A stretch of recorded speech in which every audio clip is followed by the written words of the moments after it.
নমস্কাৰ বন্ধুসকল, পোনপ্ৰথমে আপোনালোকক মাধুৰ্য হত্যাকাণ্ডৰ সৈতে জড়িত আন এটি খণ্ডলৈ আপোনালোক আটাইকে স্বাগতম জনাইছো। আমি ইতিমধ্যে মাধুৰ্য হত্যাকাণ্ডৰ সৈতে জড়িত প্ৰতিটো খবৰ আপোনালোকক দি থাকিবলৈ যত্ন কৰিছো। ইতিমধ্যে আমি সকলোৱে অৱগত হৈছো যে এই ঘটনাটো কিদৰে সংঘটিত হৈছিল। পত্নীৰ ভাষ্য আছিল যে চাৰিজন লোকে এই ঘটনাটো সংঘটিত কৰিছিল। পৰৱৰ্তী আৰক্ষীৰ অনুসন্ধানত গম পোৱা গ'ল যে এই ঘটনাটো চাৰিজন লোকে সংঘটিত কৰা নাছিল। আমি গম পাবলৈ সক্ষম হ'লো যে আৰক্ষীৰ তৎকালীন তদন্তত আৰক্ষীৰ তৎপৰতাত আমি গম পাবলৈ সক্ষম হ'লো যে এই ঘটনাটো সংঘটিত কৰিছিল পত্নীগৰাকী, মাধুৰ্যৰ নিজ পত্নী প্ৰহেলিকাই এই ঘটনা সংঘটিত কৰিছে বুলি ইতিমধ্যে আমি জানিবলৈ সক্ষম হ'লো। এই ঘটনাৰ সৈতে জড়িত আছিল আন দুজন কালপ্ৰিটো। এই ঘটনাৰ সৈতে জড়িত আছিল প্ৰহেলিকাৰ প্ৰেমিক ময়ন্ত গগৈ আৰু ময়ন্তৰ বন্ধু ভাস্কৰ শইকীয়াও এই ঘটনাৰ সৈতে জড়িত আছিল বুলি আমি ইতিমধ্যে জানিবলৈ সক্ষম হ'লো। আৰু যিদিনাখন অৰ্থাৎ 14 তাৰিখে ময়ন্ত গগৈয়ে সংবাদ মাধ্যমৰ আগত মন্তব্য কৰিছিল যে এই ঘটনা মই সংঘটিত কৰা নাছিলোঁ, এই ঘটনা সংঘটিত কৰিছিল প্ৰহেলিকাই অৰ্থাৎ মাধুৰ্যৰ পত্নীয়ে এই ঘটনাটো সংঘটিত কৰিছিলে বুলি ময়ন্ত গগৈয়ে মন্তব্য কৰিছিল।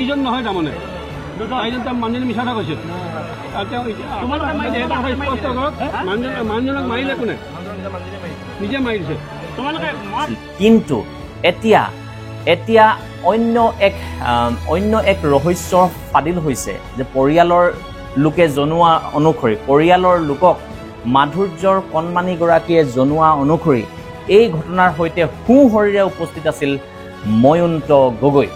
এই ঘটনাৰ শিহৰণকাৰী বৰ্ণনা এই ধৰণে দিছে পৰিয়ালৰ লোকে, অৰ্থাৎ পৰিয়ালৰ লোকক কণমানিগৰাকীয়ে জনাইছে বুলি কৈছে যে সেইদিনাখন ময়ন্তই আচলতে মাধুৰ্যক পেটত ৰেপি কাটি হত্যা কৰিছিল। আৰু পাছত যেতিয়া মাধুৰ্য ঢলি পৰিছিল তেতিয়া মাধুৰ্যৰ পত্নী প্ৰহেলিকাই এটা ধুমুচ আনি মাধুৰ্যৰ মূৰত মৰিয়াই এই ঘটনা সংঘটিত হৈছিল বুলি জানিব পৰা গৈছে।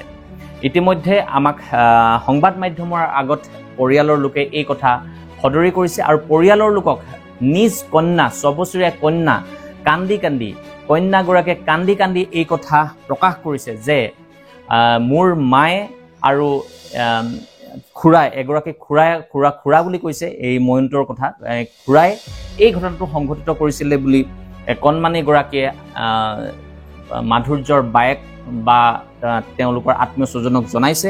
আৰু সংবাদ মাধ্যমৰ আগত মাধুৰ্যৰ বায়েকে আহি বা আত্মীয় স্বজনে আহি এই ঘটনাৰ সম্পৰ্কত অৱগত কৰিছে। তাই মানে কান্দি পিনে কৈছে মা কেলে নাহিব, মায়েতো আহিব, মায়েতো ধুমুজি পাপাক মাৰিছিলে।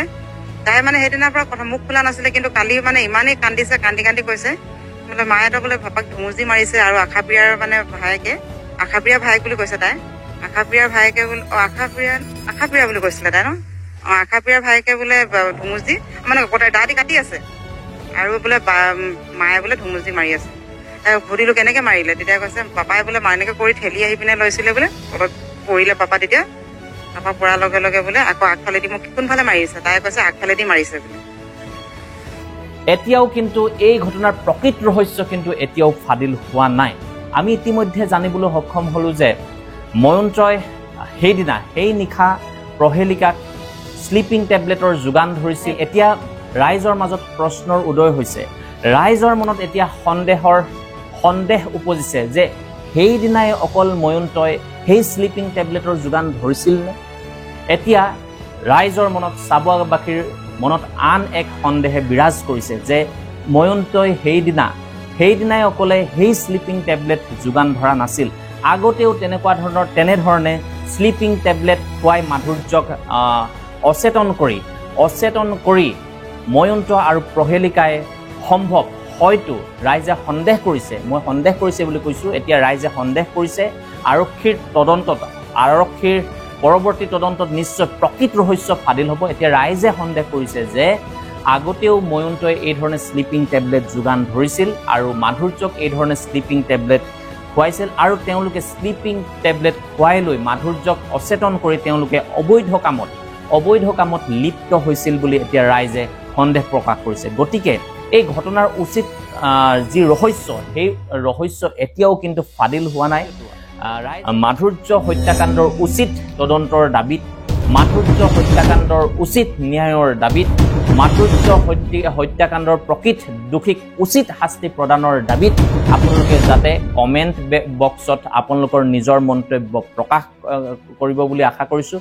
লগতে এই ভিডিঅ'টো যিমান পাৰে সিমান লোকলৈ আপোনালোকে শ্বেয়াৰ কৰি দিব বুলি আশা কৰি নিশ্চয় আৰক্ষীৰ তদন্তত সকলো ঘটনা জল পটপট হৈ পৰিব। আমি কিছু সময় ৰ'ব লাগিব আৰু আমি আপোনালোকক আমি কথা দিছোঁ, আমি এই ঘটনাৰ সৈতে জড়িত, মাধুৰ্য হত্যাকাণ্ডৰ সৈতে জড়িত প্ৰতিটো খবৰ আমি আপোনালোকৰ মাজলৈ লৈ আহিম। গতিকে আমাৰ চেনেলটো আপোনালোকে ছাবস্ক্ৰাইব কৰি থ'ব আৰু যদি আপোনালোকে ফেচবুকত চাই আছে তেন্তে আমাৰ এই পেজটো আপোনালোকে লাইক আৰু ফ'ল' কৰি থ'ব।